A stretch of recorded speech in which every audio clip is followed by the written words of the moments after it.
hanging with the guys at the chat. Yeah. Hey everyone, thank you for tuning in. My name is Nerd Waffle. This is Nerd Waffle Live, number 5. Spike Valentine. Is it Valentine or Valentine?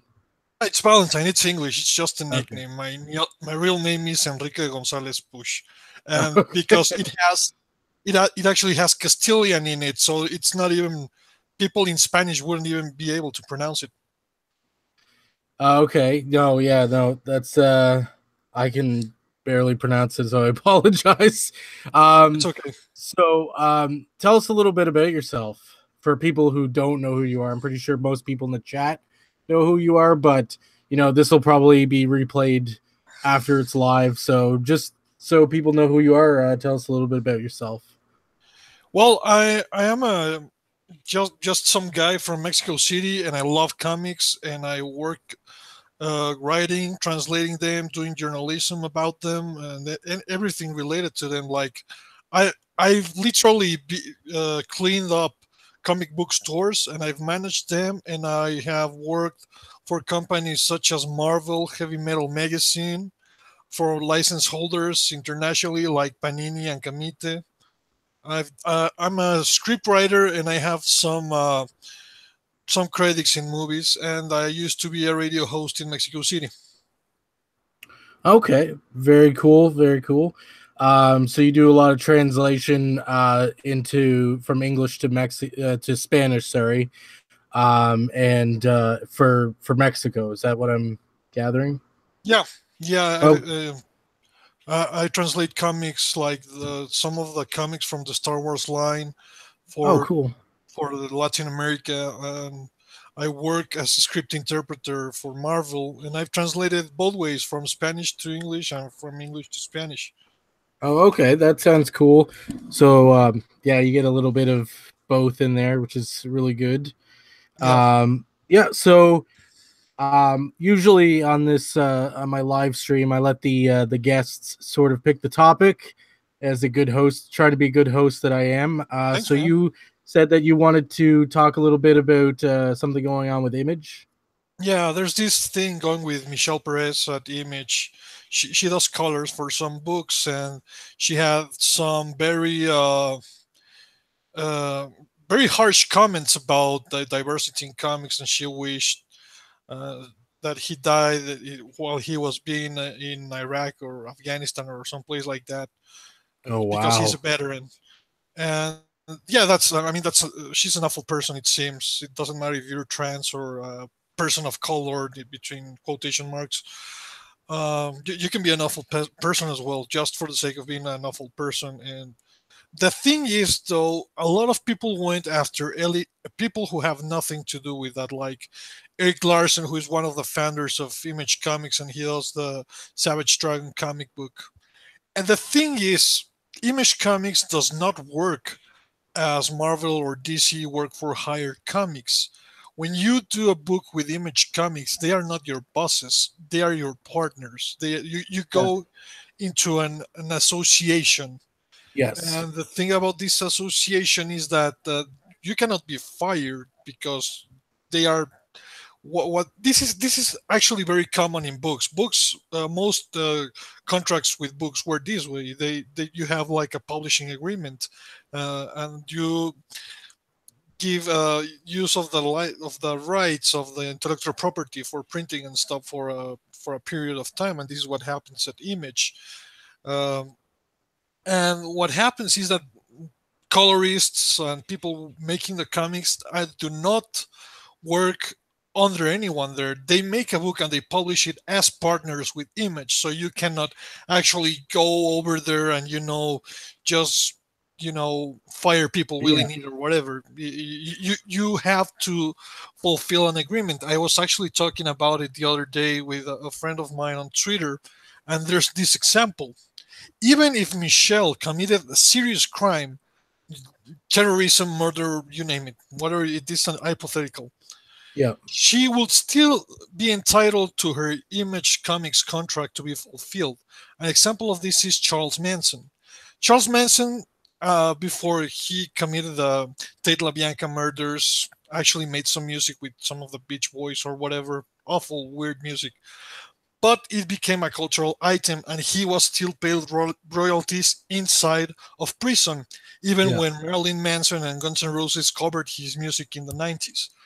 So there's no way around it, and this is something I think some of the people in the comics did hashtag have been a little bit unfair with Image Comics, because Image Comics has a lot of diverse stories in comics and stuff, in the sense of their diverse genres and ideas and stuff, because they are Yeah. an author driven company, because they don't have an editorial line. I mean, you go over there, you show your idea, if they like it, they go into business with you. Yeah. And the way some of the people are going about it, like if it was Marvel or DC, where they do work under, you know, an artisan scheme, like we are paying you for this and you're basically our employee, it's Yeah. very, very different. Yeah. No, and I agree with that because I look into Image Comics. I'm actually a big Todd McFarlane fan myself, but I know that just with my research that Image Comics doesn't necessarily work like Marvel, DC, or any other comic company, Valiant, anything like that. It's creator owned, and I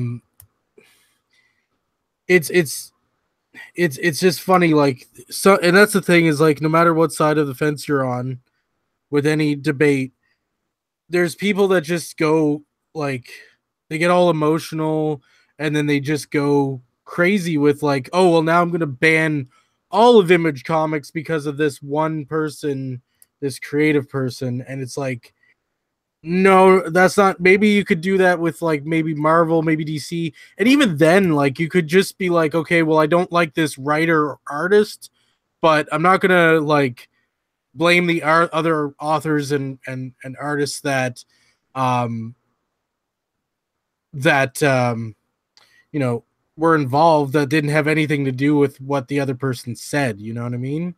Um, there's some people that just want to go to work and do what they love to do, and unfortunately, they get lumped into the same basket because one person decided to be a little bit more vocal.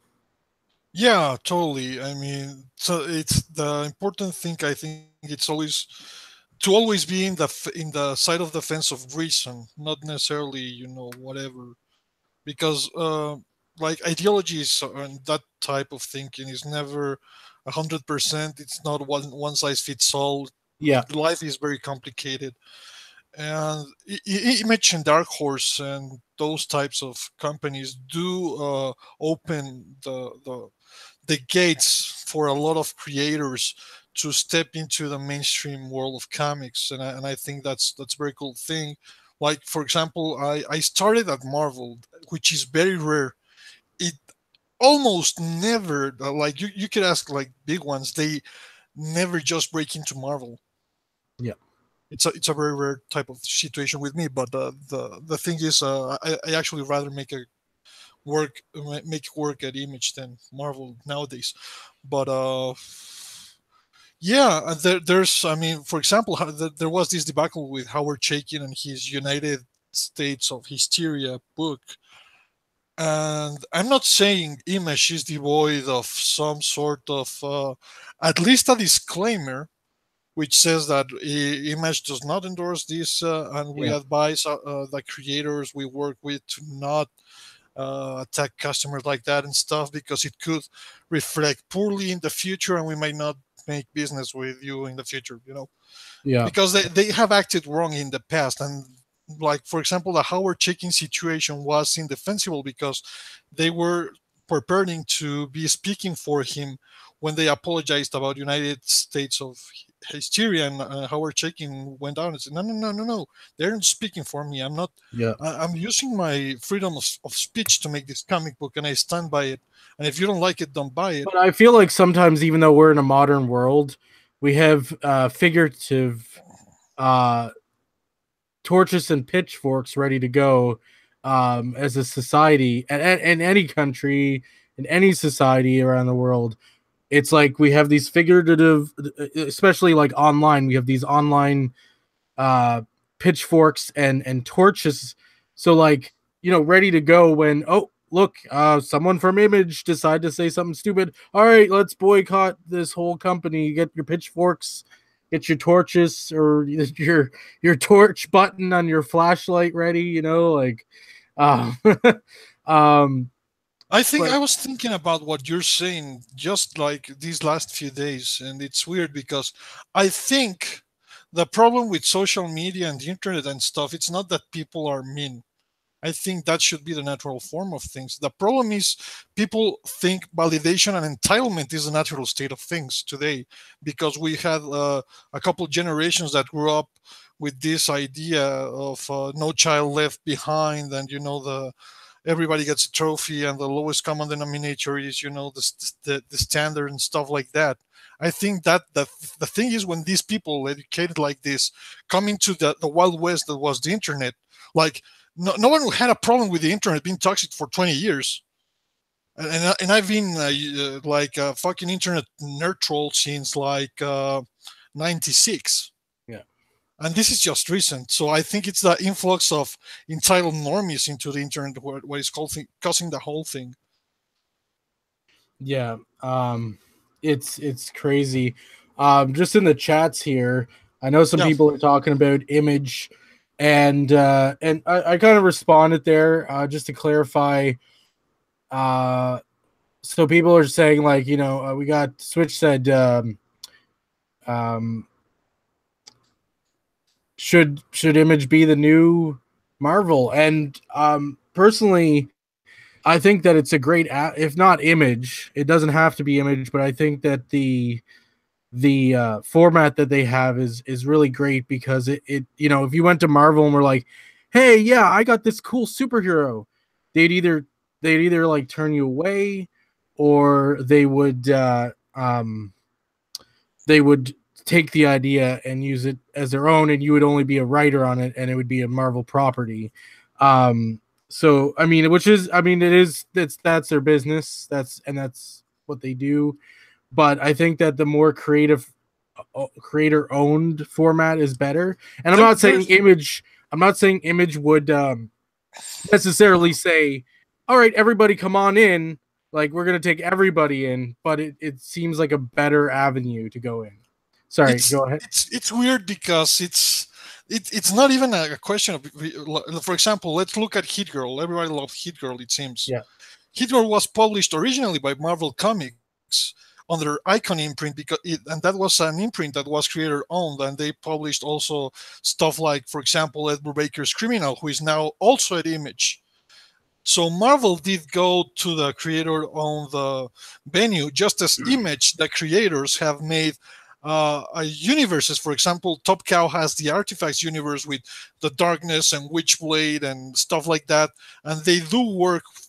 It's work for hire you do with Mark Silvestri's properties. I've worked on those as an editor and translation for the Witchblade licenses, and I've worked a little in Artifacts and stuff like that. And some of my first pitches in the American industry were for Ian Nottingham, a Witchblade character, and Tales of a Witchblade story.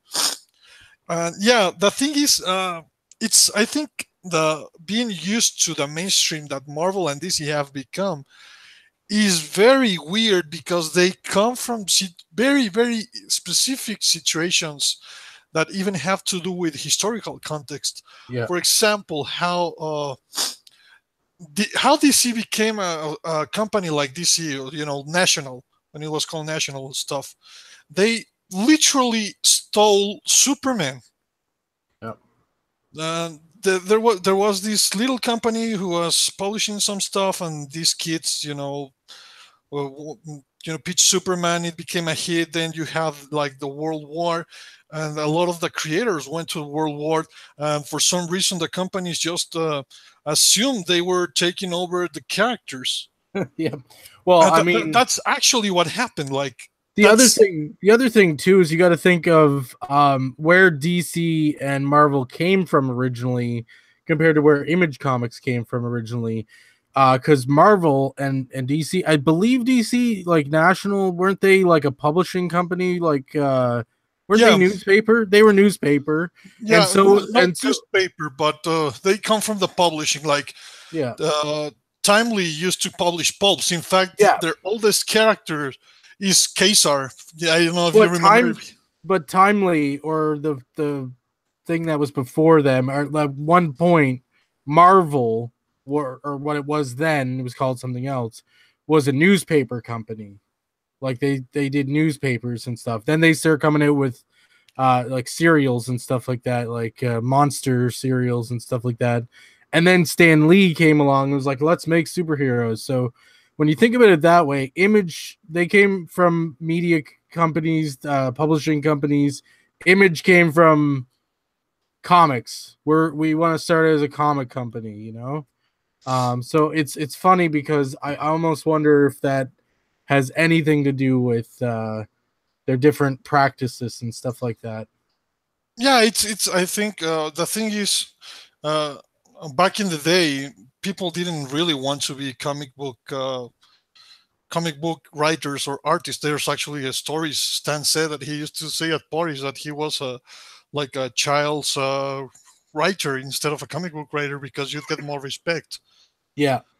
Um, yeah, and this I think, for example, the first ever type of image company or something like that that existed was Steve Ditko leaving Spider-Man and creating Mr. A.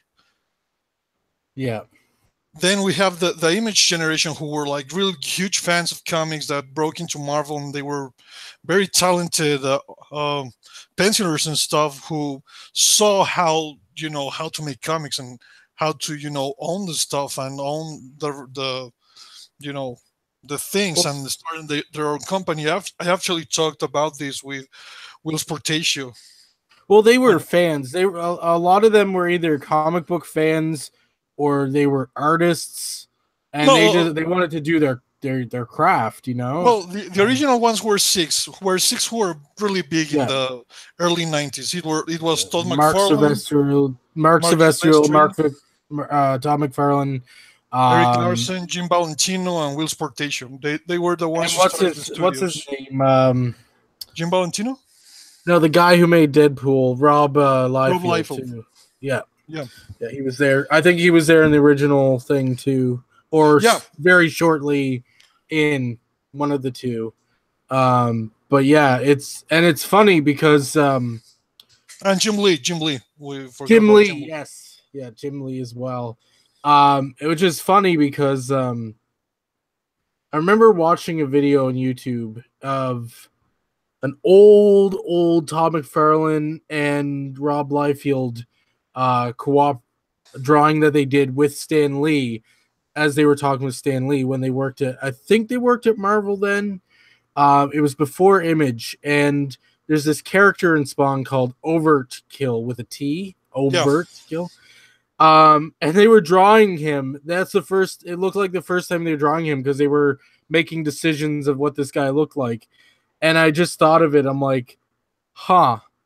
They probably Marvel probably didn't let them take the character, so they probably went, okay, his name is Overt Kill instead of Overkill, and switched up his look a little bit, you know, which it, is it's a very fucking weird situation because if you think about it, for example, Stan Lee sued Marvel in the 70s. yeah, And he still does some stuff like that, and Rob Liefeld even went back recently to make some Deadpool trade paperback or something.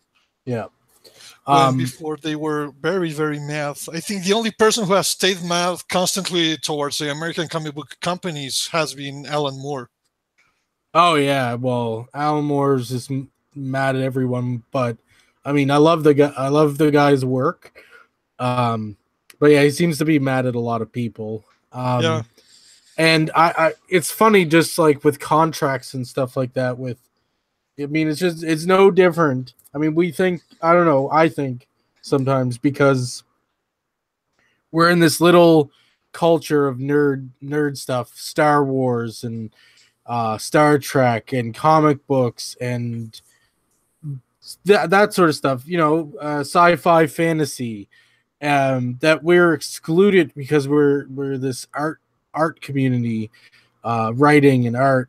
community that we're excluded from all this legality BS. But it's funny because especially, well, it's always been a lot of legal stuff, but it's even more so these days now that everything's more popularized. And like I've said many times, it's a great time to be a nerd because we're getting all this stuff, whether you like it or you hate it, or you like some stuff or you hate some stuff, some movies, or you like some movies or you don't like Yeah. some movies.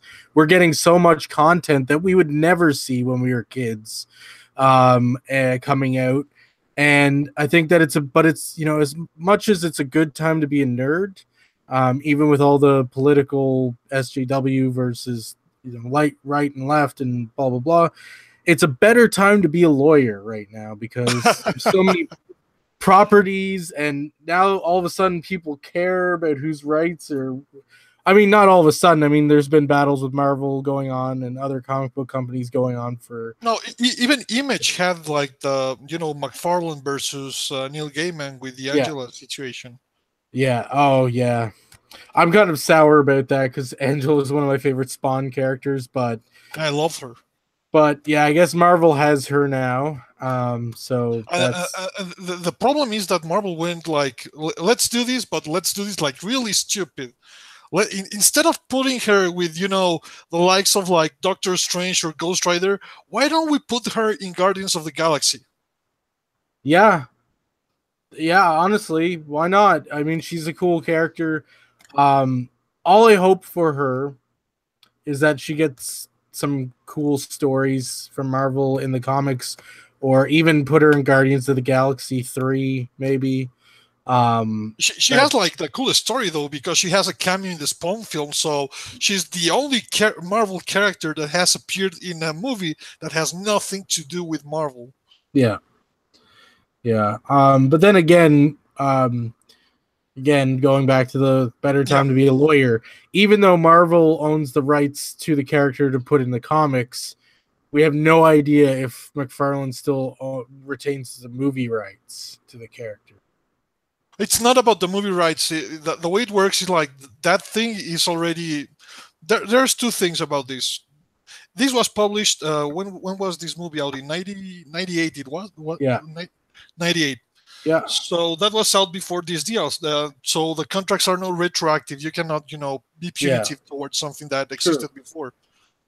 And even if you could, she only did a cameo that can be easily cut it from the movie, and it wouldn't affect the actual story. Yeah. It would be more problematic in the cartoons though, if they had to cut her out.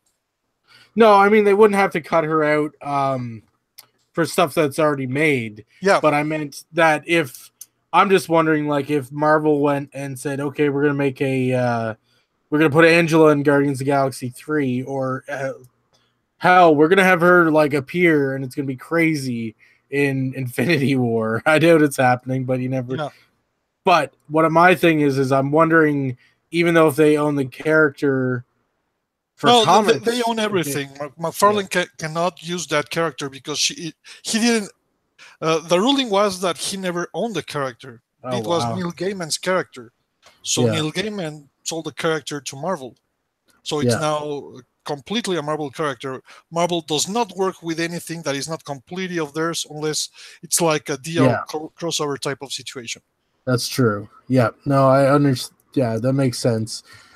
Um, Yeah, so I actually think Neil Gaiman just wanted to give a big fuck you to Todd McFarlane. probably, it would make sense. Like if I mean, if they collaborated together, and whether one of them was a good guy or bad guy or whatnot, maybe they didn't see eye to eye, and Well, maybe I think I agree with I like both guys, but I yeah, think I agree with Neil Gaiman about this because we're talking about image and being creator owned.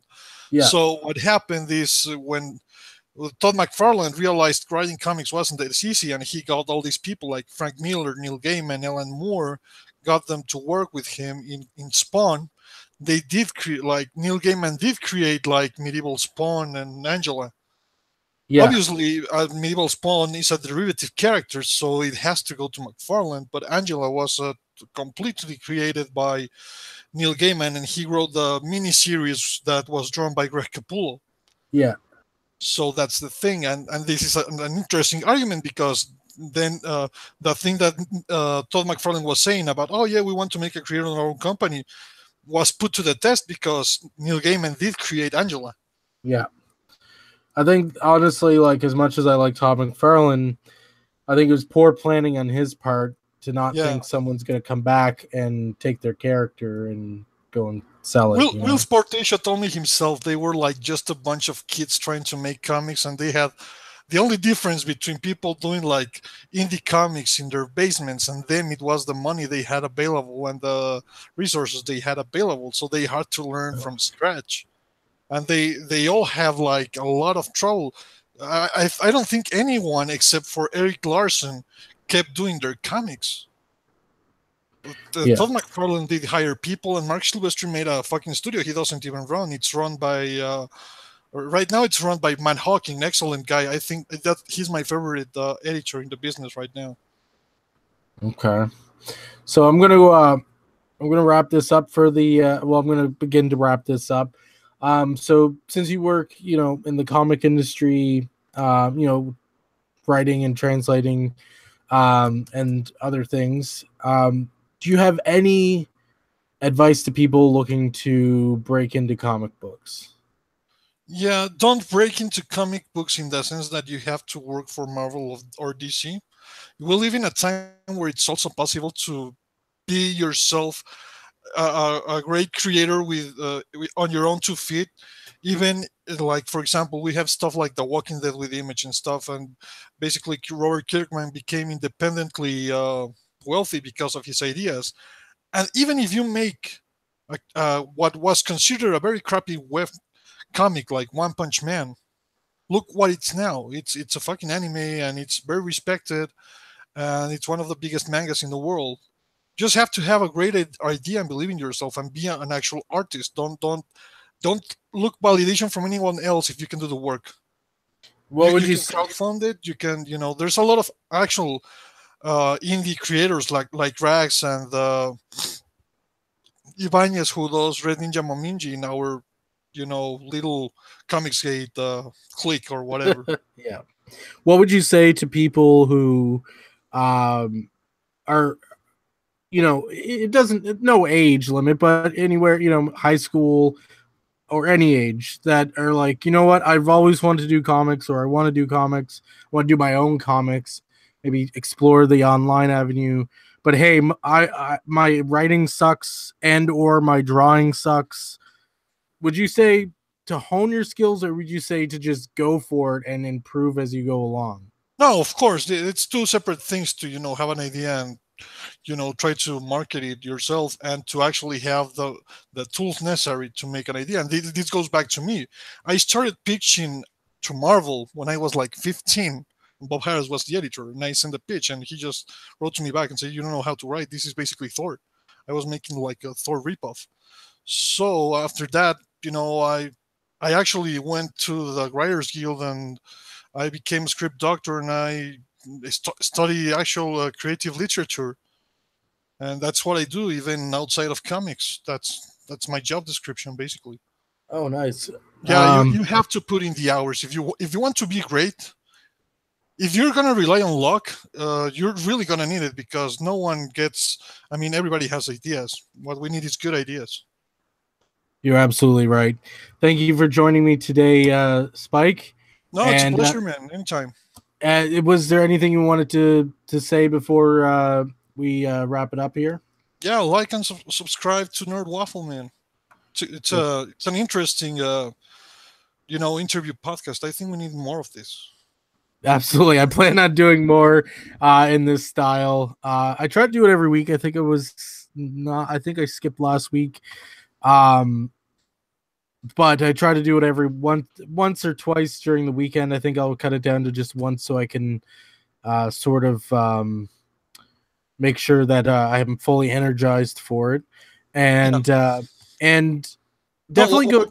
what I was Sorry. thinking is that even interviewing is a lost art, because most people don't interview; they debate the person who is next to them instead of actually interviewing. Interviewing means letting people speak and making them questions, not Yeah, necessarily absolutely. confronting them. And when you go into live stream today, it's like a debate or something like that. Yeah, no, I definitely want to. Oh, I'll talk about this now. Not to take away from you because you're my guest or whatnot, but since you mentioned it, that's kind of why I want to start this podcast. Is I want to introduce people to other people who are nerds essentially, and this is a good way to get different guests on, to get people seeing more people, to put a positive spin on things. That's why I like to showcase my guests. I always ask about my guests so that I can show who they are. And I always let the guest pick their topic. And I sometimes forget this at the end, and I think this might have been the first time that I asked it, was like, some advice for the audience and something people can take away from it. So, and of course, I don't want to make it too long, so I usually try to keep it around 30 minutes to 45 minutes there. But definitely check out Spike Valentine. His links are in the description below. Thanks, man. Right now, they're skeleton. I am going to go back and edit the description there, but his links are currently there and will still be there. Definitely go check him out. He's definitely knowledgeable, and he knows what he's talking about. And I'd like to thank everybody in the chat for chatting. It was definitely a good time there. And I'd like to thank everybody for tuning in today. And until next time, remember to hug the person next to you, and there's not enough caring in the world, and Especially if you're at a strip club. Especially at your strip club. Well, I mean, depends how much money you have. Yeah, that's true. No, but anyways, everybody have a great week. Thank you for tuning in. Thank you, Spike. Oh, thanks, man. Anytime. And keep it toasty. Bye. Toasty. Toasty.